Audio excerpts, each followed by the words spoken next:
Good day and welcome to the latest edition of the Sport Rap Show. I'm Jesse Jackson Kauraitha and will be your host for today, unpacking some of the latest news in and beyond Namibian borders. For now, let us look at what's the latest on the hit list.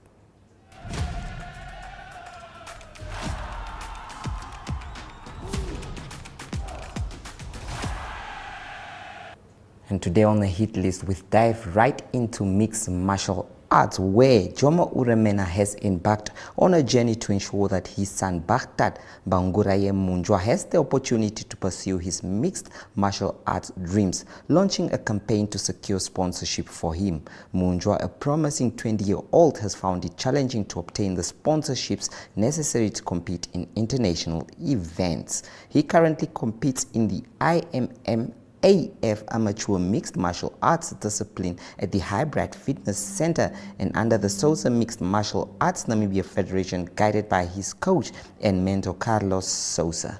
Let us see some of his fight.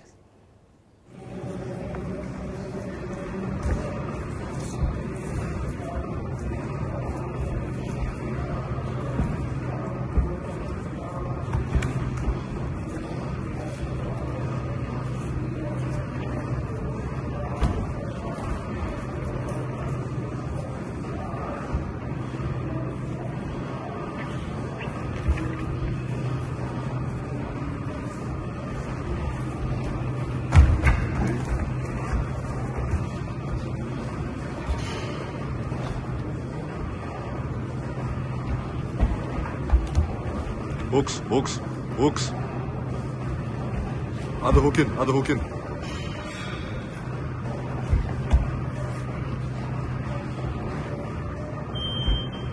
Get your leg through.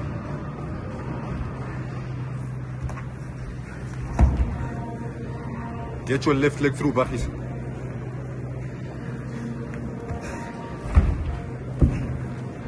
Yes. Nice. Nice.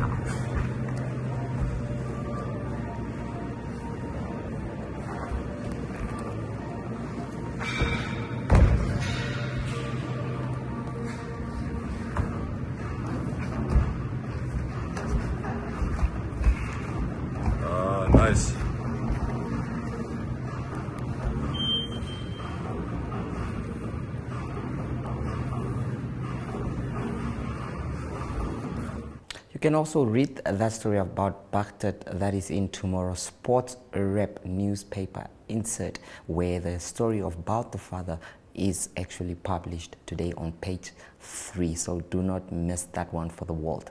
Let's speak about that is fistball now, where a big tournament also took place. The All Crocs tournament took place at the Escavia on Saturday as 23 club teams from 5 countries competed in 4 categories. Spectators were treated to 61 fantastic fistball matches. Spokesperson for Fistball Namibia, Helmo Min, said the event was well organized and was the biggest fistball tournament ever held on the continent. Haidt Gornelson secured the tournament victory in the women's 40-over challenge the category. The team, consisting of German and Namibian players, emerged as the favorites early on, having won all their matches in the preliminary rounds. Now on to some Debmarine Namibia Premiership matches where things are getting tight at the table there. Indeed, very important things happening there. The top 3 teams in the Debmarine Namibia Premiership remain as tightly contested as ever as the clubs enter the second leg of the campaign. The question of which team will secure the league title this season remains uncertain, as inconsistency has become the norm in top-flight football.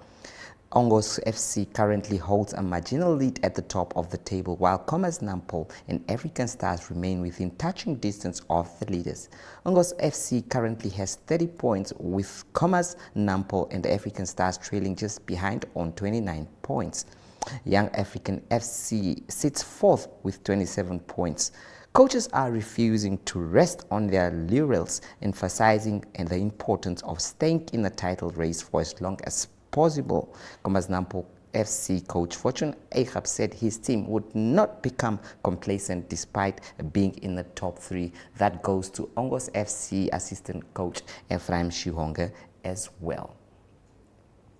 Now we move on to news that is from Grootfontein, where there is indeed some important event that is coming up. So it is about the Grootfontein-based Ndombo Financial Services will host the 3rd and final edition of its popular community sports tournament, giving back to the community from 18 to 21 April 2025 at Umulunga Stadium. The event will feature 5 sport codes, which also includes some important stuff there, some important competitions, obviously, that will be taking place in that town of Grootfontein, where football will be involved, as well as volleyball, netball, athletics, and tax of war, with a total budget of 300,000.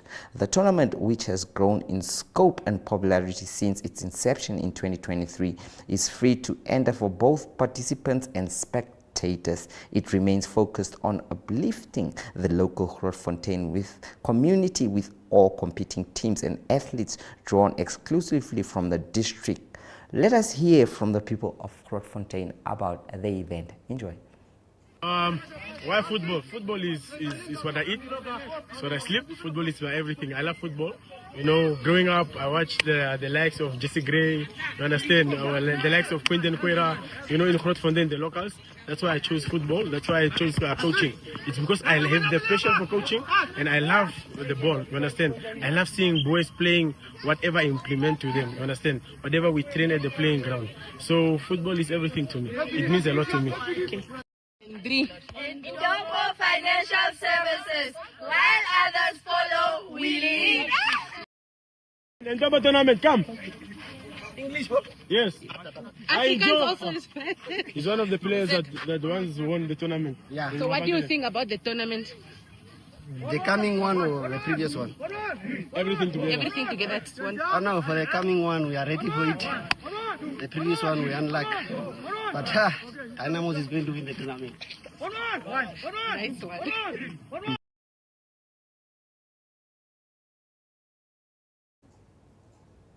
Now let's move on to some boxing news. Of course, this was Saturday where Energy Philippos Ngitumbwa was involved. He won his title fight against Hassan Bilansi of Zimbabwe by 2nd round knockout on Saturday, but he lost his WBO Africa Super Bantamweight title after failing to make the weight the previous day. In the main bout of the MTC Sunshine Promotions Dr. Nuyoma Boxing Bonanza at a packed Windhoek Showgrounds, Ngitumbwa already put Mlansi down with a vicious body punch in the first round. The Zimbabwean was dropped again early in the second round in a barrage of punches, and although he beat the count, the referee put an end to the fight. Enjoy some of the highlights brought to you by Brian Munango.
The hit list continues, and now we can cue for you some of the important words that were spoken at the Nedbank Cycle Challenge. We have some among of our top junior stars and somebody that has done quite well. Let's hear from Deltia.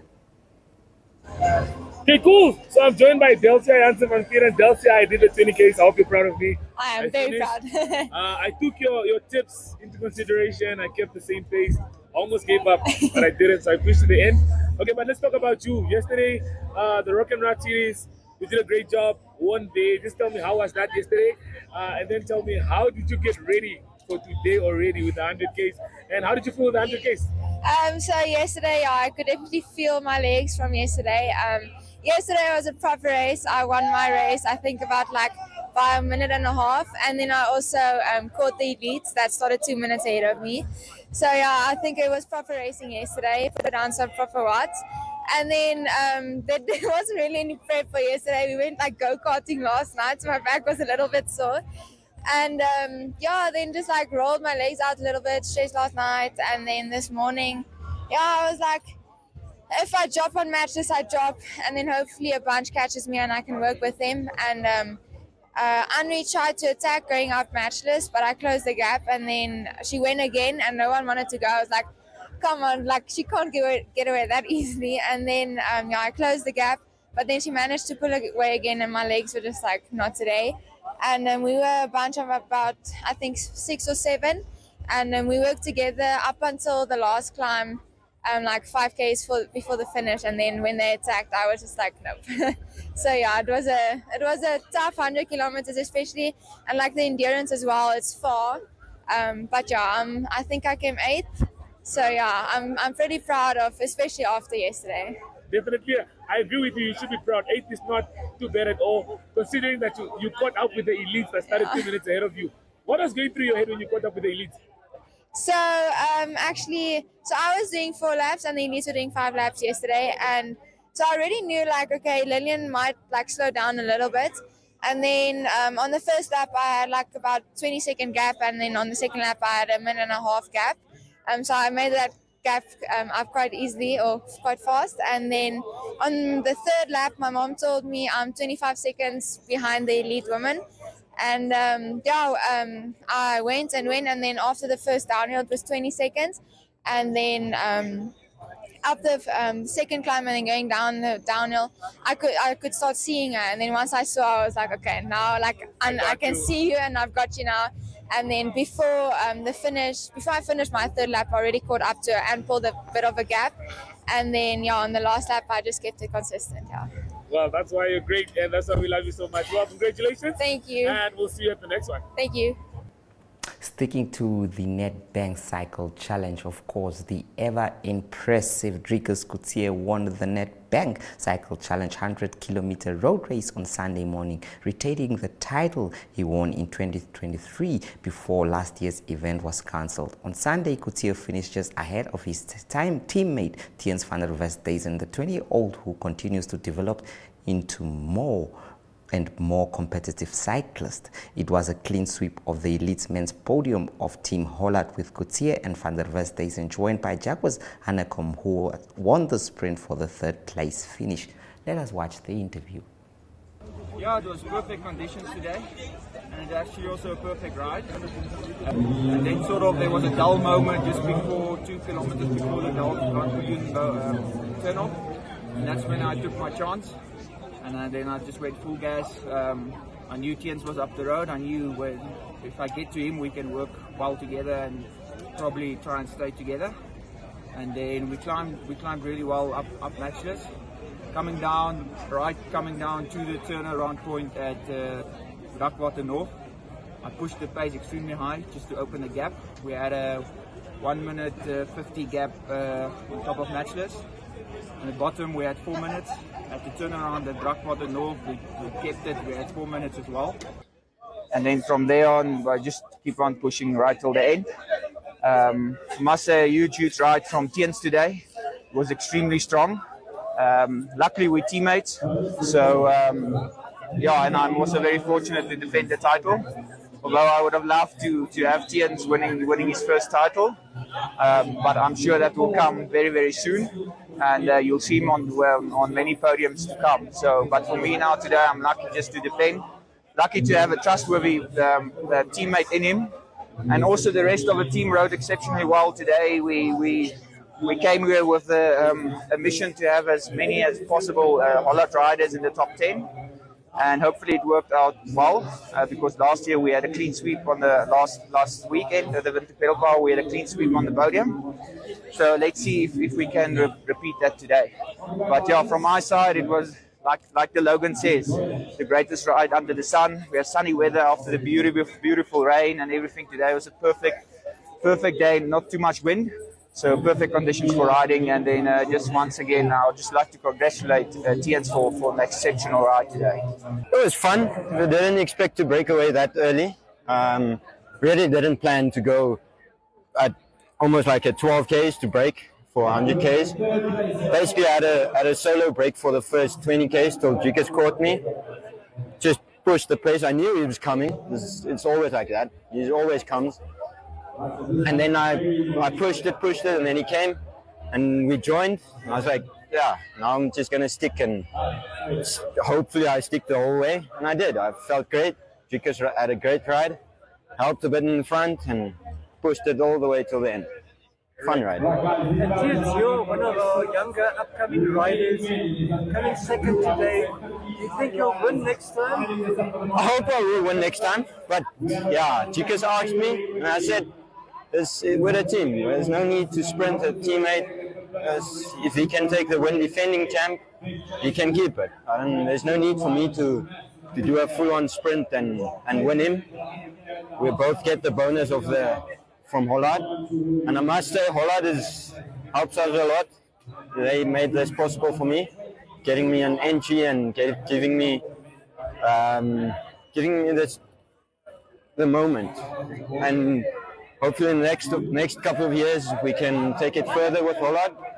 Yeah, it's just thank you, Holland. Okay, well done.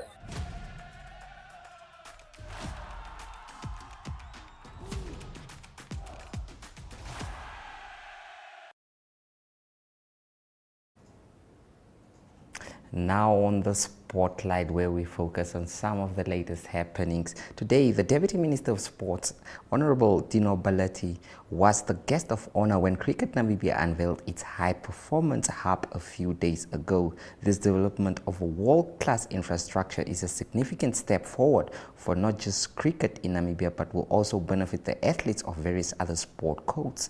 Let us see what Andrew Pullman has compiled for us.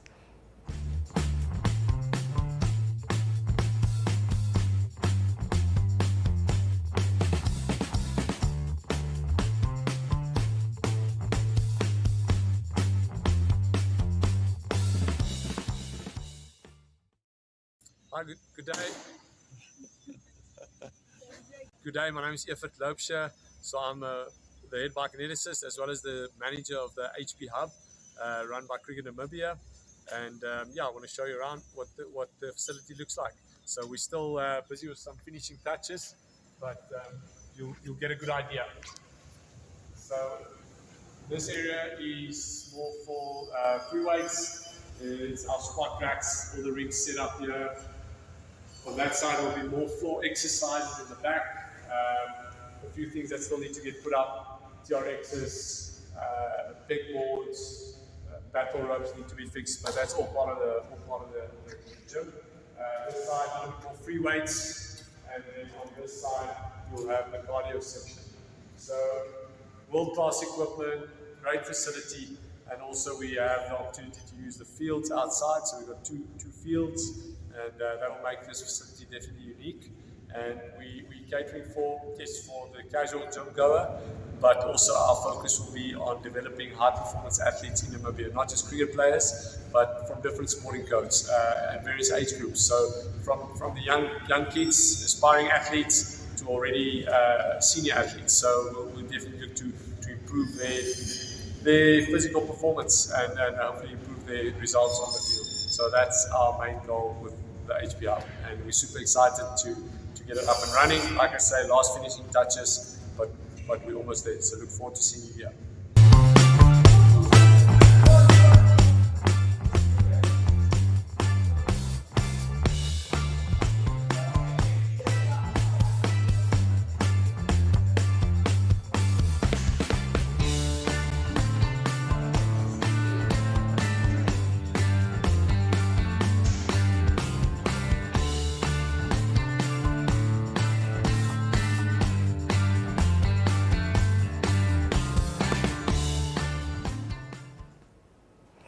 That was the Cricket Namibia Facility High Performance Center. Speaking of talent, also on the spotlight, we speak of that is Roger Serene, a young biker who has indeed been doing quite well. Namibia's upcoming mountain biker, Roger Serene, showed why he's currently the #1 men's under-18 rider on the world rankings last Saturday. Serene won the junior men's race over 4 laps at the Nedbank Rock and Rut Cross Country Series Race 1 held at the IJG trials in Klein Cooper. The Namibian beat South Africa's highest ranked under-18 rider Samuel Cleary. Let us now hear from the star.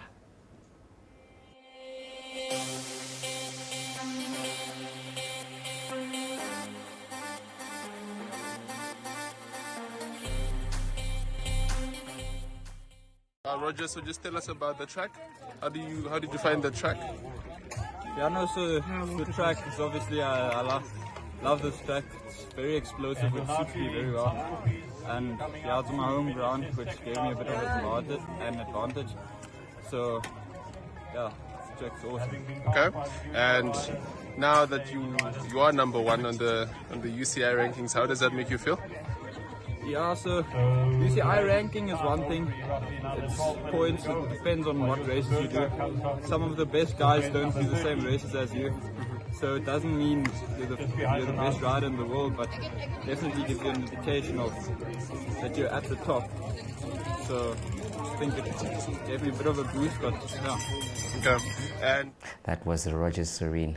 Our international correspondent Ariel Hart is on standby with the latest news, and that is Globetrotter. From me, Jesse Jackson Kauraitha, it is goodbye.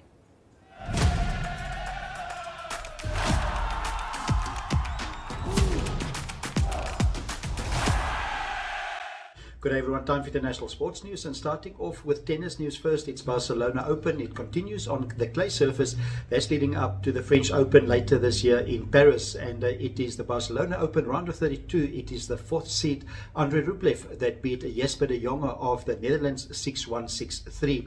Then also good result for Holger Rune, number 4 seed. He beat Ramos Vinolos 6-5 or 7-5 and 6-4 rather.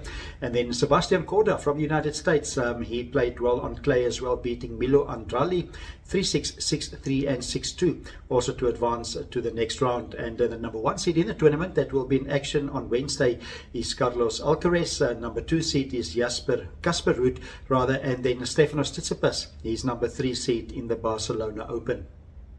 On to English Premier League football, and it was Bournemouth that played against Fulham. That was a game played on Monday evening, and it is Bournemouth that beat Fulham by 1-0.